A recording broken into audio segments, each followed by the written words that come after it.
बंद करो ये अत्याचार, समान काम, समान वेतन हमारी मांगे पूरी करो, हमारी मांगे पूरी करो, हमारी सैलरी।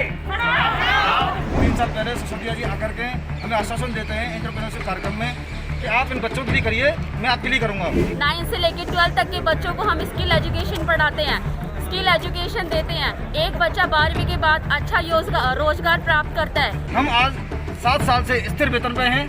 ऐसा कोई भी विभाग नहीं होगा जहाँ पर 7 साल में कोई इंक्रीमेंट ना होता हो। ये दिल्ली के स्कूलों के वोकेशनल ट्रेनर्स हैं।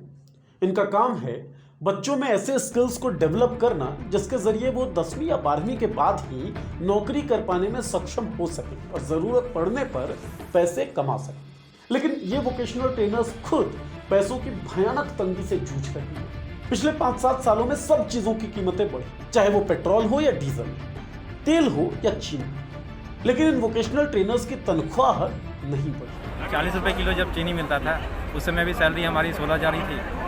और अब जो चीनी का कीमत अगर बढ़ गया, फल का कीमत बढ़ गया, आलू का कीमत बढ़ गया, लेकिन सैलरी हमारी बढ़ी है। कौन होते हैं ये वोकेशनल ट्रेनर्स, क्या काम होता है इनका?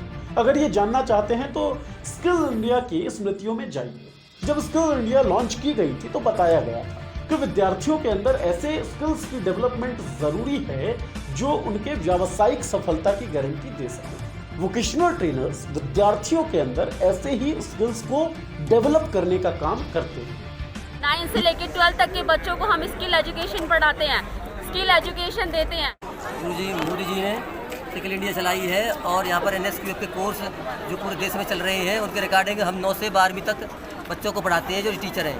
तो ये सभी वोकेशनल टीचर होती हैं, इनकी 13-14 ट्रेड होती है। जैसे कि MBA करने के बाद में कोई रिटेल में लग जाता है, कोई MTech के बाद में IT का काम करता है, इसी प्रकार काफ़ी ट्रेड है। लेकिन इन ट्रेनर्स की जो तनख्वाह है वो मजदूर के तनख्वाह से भी कम है और तनख्वाह मिलने की जो तारीख है वो अनियमित है। पिछले 5 सालों में कई बार सिफारिशें हुई इनके वेतन के बढ़ने की, लेकिन वेतन बढ़ी नहीं। 6-7 साल इन कोर्सों को हो गए हैं, लेकिन सैलरी के नाम पर अगर बात करें तो केवल 18,000 रुपये और 18,000 रुपये भी कट लिए जाते हैं, क्योंकि उनमें कई प्रकार के PF वगैरह होते हैं, SI वगैरह होते हैं और कंपनी अपने टैक्स काट लेती है, जिससे कि बहुत ही मुश्किल से 15-16 हज़ार रुपये पहुँच पाते हैं। हरियाणा की अगर बात करें तो उसकी शिक्षा व्यवस्था में तमाम तरह की खामियां हैं, लेकिन अगर बात वोकेशनल ट्रेनर्स की जाए तो वहां हरियाणा दिल्ली से आगे दिखता है।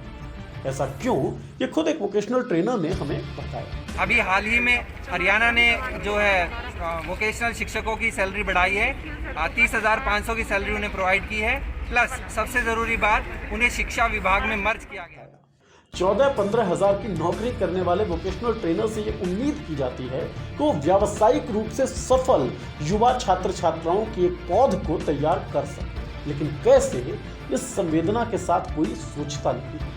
दिल्ली में शिक्षा व्यवस्था, इसकी चर्चा होते ही कुछ शब्द जहन में आ जाते हैं या ठूस दिए जाते हैं। क्रांतिकारी, अभूतपूर्व, अद्वितीय।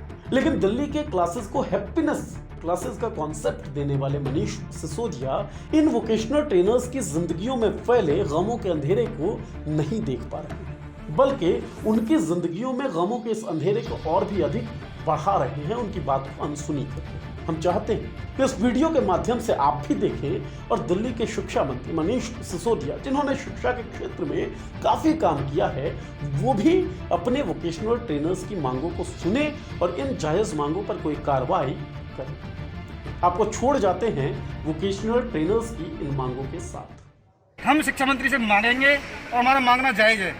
क्यों? हम उनके लिए काम करते हैं, विभाग के लिए काम करते हैं। वो विभाग के मुखिया हैं, उन्हें हमारी सुध लेनी ही होगी। प्राइवेट कंपनी में भी हर साल इंक्रीमेंट होता है, लेकिन हमारा 1 रुपए का भी इंक्रीमेंट नहीं हुआ है। हमें जॉब सिक्योरिटी चाहिए, हमें शिक्षा विभाग में मर्ज किया जाए। हमारे गवर्नमेंट से सिर्फ यही गुहार है।